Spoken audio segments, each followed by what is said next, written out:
नमस्कार, मैं राजेंद्र कानूंगो। आप देख रहे हैं स्टेट अपडेट। मेरे साथ वरिष्ठ पत्रकार राजनीतिक विश्लेषक डॉक्टर शिशिर उपाध्याय मौजूद हैं। मैं उनका स्टेट अपडेट में स्वागत करता हूं। और साथियों, जैसा आप जानते हैं, हम सामयिक विषयों पर चर्चा करते हैं। आज हम चर्चा कर रहे हैं प्रदेश के माननीय मुख्यमंत्री शिवराज सिंह चौहान द्वारा एक बयान दिया गया है कि गांधी परिवार ने देश को ठगा है और अब कमलनाथ गांधी परिवार को ठग रहे हैं। तो ये देखा जाए कि क्या भारतीय जनता पार्टी के प्रभाव में आने के पहले देश या प्रदेश बिल्कुल शून्य की स्थिति में था, एक बंजर स्थिति में था, प्लाट था, उसके ऊपर कोई कार्य हुआ ही नहीं था। जो कुछ भी हुआ है वो सब कुछ क्या भारतीय जनता पार्टी के प्रदेश में आने के पहले कुछ भी नहीं होने के बाद और प्रदेश में आने के बाद भारतीय जनता पार्टी ने सब कुछ स्थापित किया है। जैसे कि भोपाल की राजधानी को बनाना, भोपाल में मकान बनाना, भोपाल में जो है वो इतनी सारी बिल्डिंगें बनाना, मंत्रालय बनाना और आदि जो भी हम देख रहे हैं, इतनी रेलवे लाइन बिछाना, इतना देश में बड़े बड़े बांध बनना।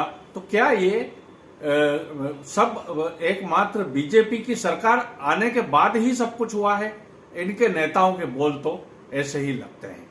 क्या आप इस चीज को मानेंगे? अभी जो ठगने वाली बात आई है, इस पर मैं चाहूंगा कि डॉक्टर शिशिर उपाध्याय अपने मत व्यक्त करें कि किस प्रकार से देश को और प्रदेश को ठगा गया है, या ये बात करके और प्रदेश की जनता को ठगा जा रहा है। ये वस्तु स्थिति क्या है? नमस्कार।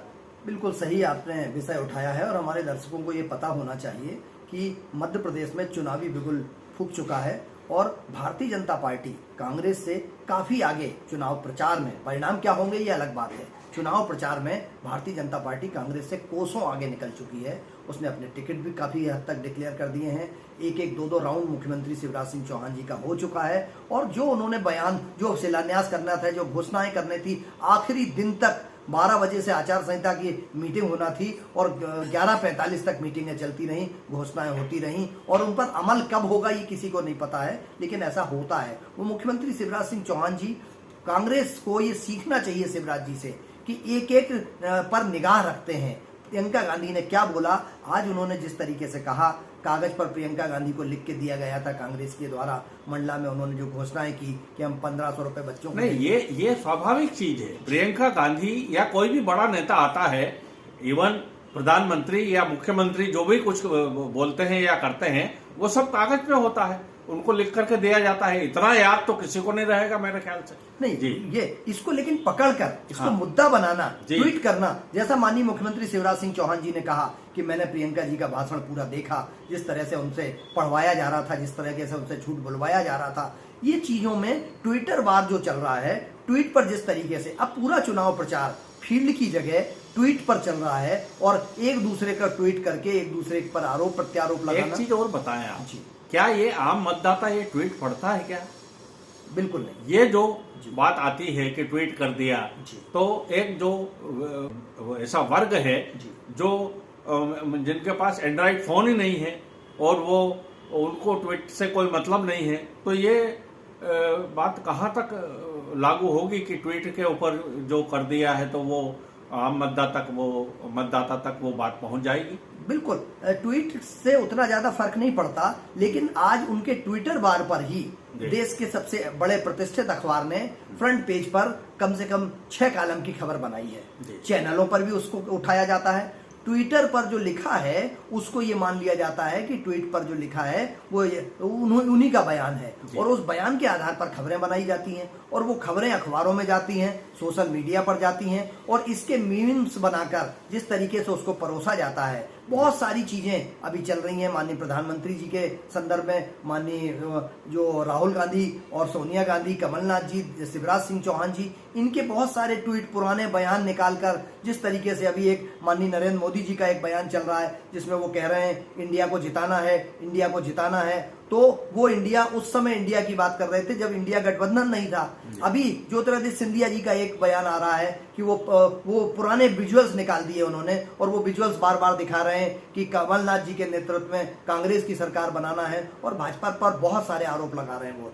दिग्विजय सिंह जी ने नहीं सुना, दिग्विजय सिंह जी को जिताना है, इस तरीके की बात कर कर कर ज्योतिरादित्य सिंधिया। तो ये सोशल मीडिया का युग है, और इस युग में आपने जो कुछ कहा है, जो बयान दिया है, वो आगे बहुत सारी चीजों पर होता है, काम आता है, और इसी पर ये राजनीतिक दल खेलने की कोशिश कर रहे हैं सर। बिल्कुल, सोशल मीडिया के जमाने में सोशल मीडिया का सदुपयोग कहें या दुरुपयोग कहें, वो बराबर लगातार जारी है। और यदि हम देखें तो सोशल मीडिया की जो खबरें हैं उन्हीं के आधार पर न्यूज़ चैनलों में और अखबारों में खबरें बनाई जाती है और वो आम जनता तक पहुंचाने का प्रयास किया जाता है। अब यहाँ पर एक बात ये आती है कि क्या भारतीय जनता पार्टी द्वारा या प्रधानमंत्री मोदी द्वारा या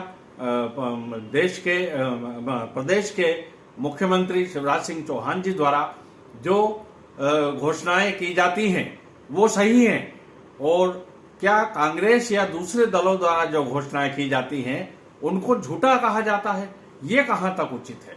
देखिए, चूंकि चुनाव है, आरोप प्रत्यारोप का दौर चलता है, और आरोप प्रत्यारोप में इस तरीके के सब एक दूसरे को झूठा कहते हैं। अब तो जमाना वो आ गया है कि पब्लिक ये पूछे, जब नेताजी भाषण देने जाएं, वोट मांगने जाएं, कि ये बताओ कि 500 रुपए में सिलेंडर और 1500 रुपए जो आप दोगे, ये कहाँ से दोगे? और 4.5 साल क्यों याद नहीं आती है? 4.5 साल तो लूटा जाता है, 4.5 साल तो 1150 रुपए का सिलेंडर मिलता है, 1160 रुपए का मिलता है, लेकिन आखिरी में 500 रुपए का सिलेंडर देके आप क्या वोट खरीदना चाहते हो? और ये हमेशा क्यों नहीं होता है? ये 500 रुपए का सिलेंडर हमेशा क्यों नहीं मिल सकता? नहीं, कांग्रेस ने ये कहा है कि हम सिलेंडर 500 रुपए का कर देंगे जी, मतलब वो सभी के लिए है, ऐसा। लेकिन ये कहाँ से करेंगे अगर भारतीय जनता पार्टी ने किया नहीं? देखिए, ये जो है कहाँ से करेंगे वाली बात है, तो ये जो 1250 रुपए अभी लाडली बहनाओं को दिए जा रहे हैं, तो हमको जो जानकारी मिली है कि प्रदेश के दूसरे विभागों के सारे बजट जो है वो एक जगह ट्रांसफर कर लिए गए हैं, और उसमें से वो पैसा दिया जा रहा है। अरबों रुपए का कर्ज जो है प्रदेश के ऊपर हो चुका है, उसमें से दिया जा रहा है, और ये कर्जा लौटाने का काम टैक्स से होगा, और वो टैक्स आम जनता के ऊपर ही आएगा। मतलब इस जेब से निकाल करके उस जेब में डालने का काम सरकार कर रही है, और ये बता रही है कि हमारे पास धन की कोई कमी नहीं है, हम जो घोषणा कर रहे हैं वो पालन हो रहा है, और ये घोषणा करेंगे वो पालन नहीं होगा। क्या जरूरी नहीं है कि कांग्रेस भी कर्ज लेकर के करेगी? तो आखिरकार कुल मिला के बोझ तो जनता पर ही पड़ने वाला है ना जी। बिल्कुल, जनता पिस रही है और इन्हें कोई मतलब नहीं है। आपको आश्चर्य होगा कि कर्ज का ब्याज चुकाने के लिए भी कर्ज लिया जा रहा है। बिल्कुल, और ये प्रदेश का सबसे बड़ा, लाख कहें कि प्रगतिशील प्रदेश है, लेकिन कर्ज ले लेके घी पीने की जो परंपरा है, फ्री बांटने की परंपरा है, मुझे बड़ा आश्चर्य होता है कि जब ऊपर बैठे लोग बयान देते हैं कि नहीं, ये रेवड़ी कल्चर नहीं चलना चाहिए, तो क्या ये 1250 रुपए या ये जो 1000 रुपए किसानों को दिया जा रहा है, ये क्या रेवड़ी की उसमें नहीं आता क्या? आप हर चीज निःशुल्क देने की बात कर रहे हो, आप देश और प्रदेश की जनता को नाकारा बना रहे हैं। आप उनको से काम के बदले, देखिए एक योजना नरेगा लागू हुई थी जिसमें काम के बदले पेमेंट किया जाता था। आप इनसे काम लीजिए, इनको कोई स्वरोजगार सहायता रोजगार योजना में जोड़िए, इनसे काम लेके पैसा देने तक तो ठीक है, निःशुल्क पैसा देके इस पर मुझे लगता है इलेक्शन कमीशन को, माननीय सुप्रीम कोर्ट को इस पर संज्ञान लेना चाहिए। नहीं लेगा संज्ञान न इलेक्शन कमीशन में इतना दम है, और न ही हमारी न्याय प्रणाली जो है इतनी सशक्त हुई है अभी कि इन चीजों के ऊपर कोई संज्ञान ले। ये मात्र और मात्र आम जनता जो देश की है वो बुरी तरह से ठगी जा रही है, और इस लड़ाई में न कांग्रेस पीछे है और न भारतीय जनता पार्टी पीछे है, और न ही जो दूसरे दल हैं, बड़े दल हैं, वो पीछे हैं। तो ये देश की और प्रदेश के मतदाताओं का बड़ा जो है वो दुर्भाग्य है कि हम ऐसे समय में अभी आज जीने को मजबूर हो गए हैं जहां पर हर चीज हमको टैक्स देना पड़ रहा है, और ये जो पार्टियां हैं वो मतदाताओं को मुफ्त के चीज़ों से लुभा रही है।